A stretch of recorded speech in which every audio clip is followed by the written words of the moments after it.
श्री सुखदेव कहते हैं, भगवान के प्रकट होने की शुभ बेला में सारा ब्रह्मांड सुंदर और शांत हो गया। रोहिणी नक्षत्र और अश्विनी जैसे तारे निकल आए। सूर्य, चंद्रमा और दूसरे सभी नक्षत्र और ग्रह बिल्कुल शांत थे। सारी दिशाएं सुहानी हो गईं। सारे शहरों और सारे गांवों समेत पूरी पृथ्वी मंगलमय हो गई। नदियों का पानी स्वच्छ और निर्मल हो गया।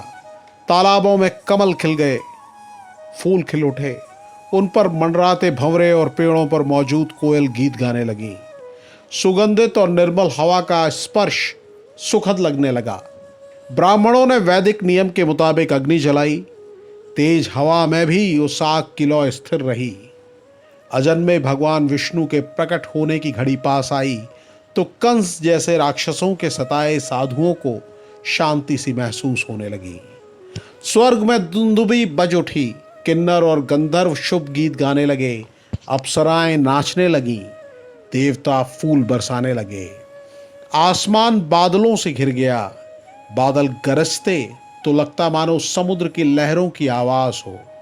रात के गहन अंधकार में भगवान विष्णु माता देवकी के हृदय में वैसे ही प्रकट हुए जैसे मानो क्षितिज पर चंद्रमा का उदय हुआ हो।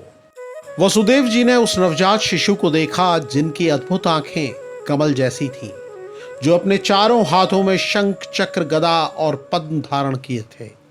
उनके वक्षस्थल पर श्रीवत्स का चिन्ह था। गले में चमकीली कौस्तुभ मणि, वो पीतांबर धारण किए हुए थे।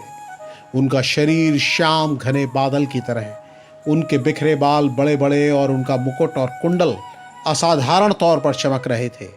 वो करधनी, बाजूबंद, कंगन और दूसरे आभूषण पहने हुए थे और अत्यंत अद्भुत लग रहे थे। जब वसुदेव ने अपने विलक्षण पुत्र को देखा तो उनकी आंखें आश्चर्य से चकाचौंध हो गई।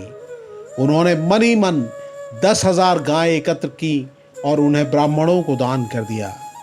श्री सुखदेव कहते हैं, हे भरतवंशी महाराज परीक्षित, वसुदेव ये जान गए कि ये बालक पूर्ण ब्रह्म पुरुषोत्तम भगवान श्री नारायण है। ये सोचते ही उनका डर जाता रहा।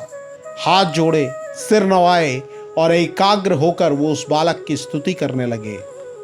वसुदेव ने कहा, हे भगवान, आप इस भौतिक जगत से परे परम पुरुष हैं। आप परमात्मा हैं। आपके स्वरूप का अनुभव उस दिव्य ज्ञान से हो सकता है जिससे आप भगवान के रूप में समझे जा सकते हैं। हे भगवान, आपने अपनी शक्ति से इस भौतिक जगत की सृष्टि की है। ऐसा लगता है अब आपने उसके ही भीतर प्रवेश किया है। हालांकि सच ये है कि आपने प्रवेश नहीं किया है। हम अपनी इंद्रियों से कुछ ही वस्तुएं देख पाते हैं, सारी वस्तुएं नहीं। उदाहरण के लिए हम अपनी आंखों का प्रयोग देखने के लिए कर सकते हैं, स्वाद जानने के लिए नहीं। प्रभु, आप इंद्रियों के परे हैं। यद्यपि प्रकृति के तीनों गुणों से आप जुड़े हैं, लेकिन आप उनसे अप्रभावित रहते हैं। आप हर वस्तु के मूल कारण हैं। सर्वव्यापी अविभाज्य परमात्मा है। इसलिए आपके लिए कुछ भी बाहरी या भीतरी नहीं है। आपने कभी भी देवकी के गर्भ में प्रवेश नहीं किया। आप पहले से ही वहां थे। जो व्यक्ति प्रकृति के तीनों गुणों से बने अपने दृश्य शरीर को आत्मा से स्वतंत्र मानता है, वह अस्तित्व के आधार से ही अनजान होता है और इसीलिए वो मूर्ख है। हे प्रभु, विद्वान वैदिक पंडित कहते हैं कि पूरे विश्व का सृजन, पालन और संहार आप ही करते हैं। आप परम ब्रह्म हैं।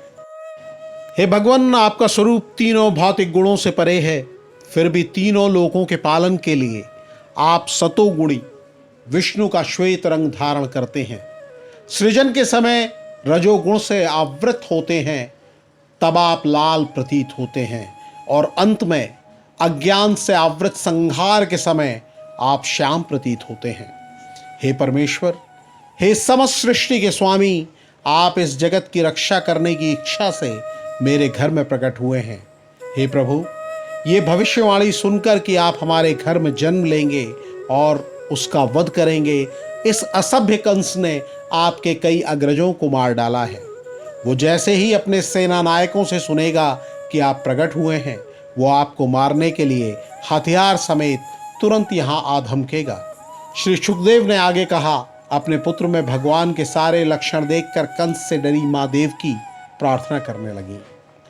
श्री देवकी ने कहा, हे भगवान, वेद अनेक हैं, उनमें से कुछ आपको शब्दों और मन के जरिए अव्यक्त बतलाते हैं, फिर भी आप संपूर्ण विश्व के उद्गम हैं। आप ब्रह्म हैं, सभी वस्तुओं से बड़े और सूर्य के समान तेज से युक्त हैं।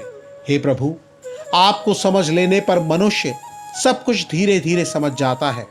आप ब्रह्म ज्योति और परमात्मा से भिन्न हैं, फिर भी आप उनसे भिन्न नहीं हैं। आप समस्त दिव्य ज्ञान की ज्योति भगवान विष्णु हैं। लाखों वर्षों के बाद विश्व संहार के समय जब सारी वस्तुएं काल के वेग से नष्ट हो जाती हैं, उस समय आप ही रहते हैं और आप अनंत शेषनाग कहलाते हैं। हे प्रभु, ये काल तत्व जो लाखों वर्षों तक फैला हुआ है, भगवान विष्णु का ही रूप है। मैं पूरी तरह आपकी शरण में हूँ। इस भौतिक जगत में कोई भी व्यक्ति जन्म, मृत्यु, बुढ़ापा और रोग, इन 4 नियमों से छूट नहीं पाया। भले ही वो विविध लोकों में क्यों न भाग जाए, लेकिन हे प्रभु, आपके प्रकट होते ही मृत्यु आपके भय से दूर भाग रही है और सारे जीव आपकी दया से शांति की नींद सो रहे हैं। प्रभु, आप अपने भक्तों के भय को दूर करने वाले हैं, इसलिए आपसे मेरी प्रार्थना है कि आप कंस के भय से हमें बचाइए और हमें संरक्षण दीजिए। हे मधुसूदन, आपके प्रकट होने से मैं कंस के भय से अधीर हो रही हूँ, इसलिए कुछ ऐसा कीजिए कि वो पापी कंस ये न समझ सके कि आपने मेरे गर्भ से जन्म लिया है।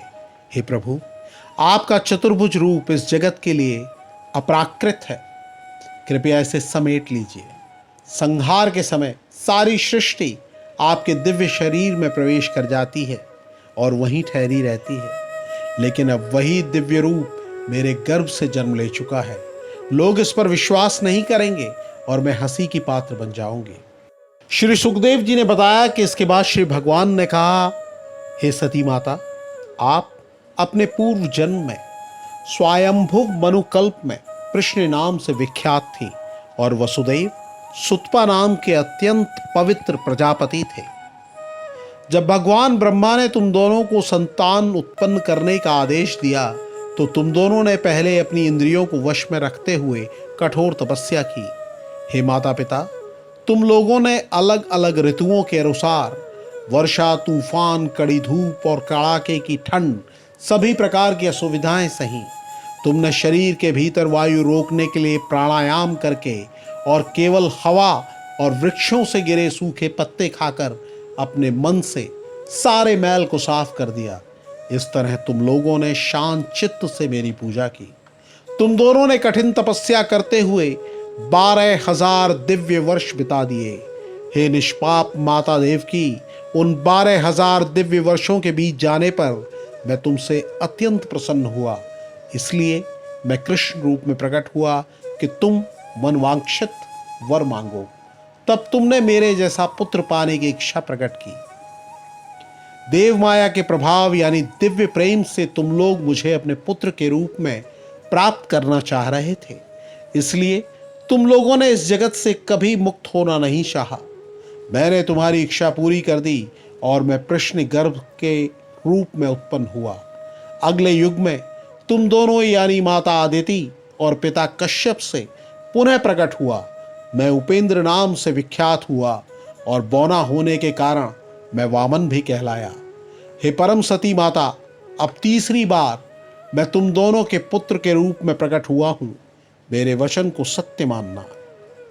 मैंने तुम लोगों को ये विष्णु रूप पूर्व जन्मों का स्मरण कराने के लिए दिखलाया है।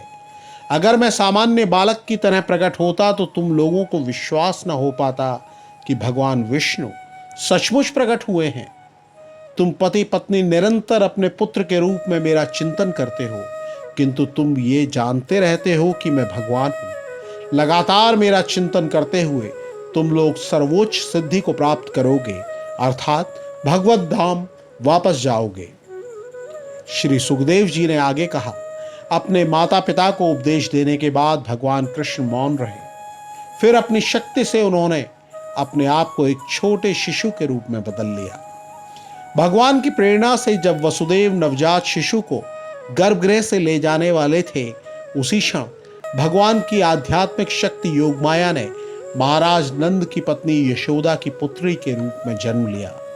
योगमाया के प्रभाव से सारे द्वारपाल गहरी नींद में सो गए। उनकी इंद्रियां निष्क्रिय हो गईं। घर के अन्य लोग भी गहरी नींद में सो गए। भगवान के प्रकट होने पर लोहे की कीलों से जड़े और भीतर से लोहे की जंजीरों से जकड़े हुए बंद दरवाजे खुल गए। तब आकाश में बादल गरज रहे थे और बारिश हो रही थी। भगवान के अंश शेषनाग ने वसुदेव और दिव्य शिशु की रक्षा करने के लिए अपने फन को फैला दिया और उनके साथ चलने लगे। लगातार हो रही बारिश के कारण यमुना नदी में पानी चढ़ाया था, लेकिन जैसे हिंद महासागर ने भगवान श्री रामचंद्र को पुल बनाने की अनुमति देकर रास्ता दिया था, उसी तरह यमुना नदी ने वसुदेव को रास्ता दे दिया। जब वसुदेव नंद महाराज के घर पहुंचे तो देखा कि सारे ग्वाले गहरी नींद में सोए हुए थे। उन्होंने अपने पुत्र को माँ यशोदा के पलंग पर रख दिया और योग माया की अंश उनकी पुत्री को लेकर कंस के बंदी गृह वापस लौट आए। वसुदेव ने लड़की को देवकी के पलंग पर रख दिया और अपने पांवों में बेड़ियां पहन ली। उधर प्रसव पीड़ा से थककर यशोदा गहरी नींद में चली गईं और ये समझ नहीं पाई कि उन्हें लड़का हुआ है या लड़की।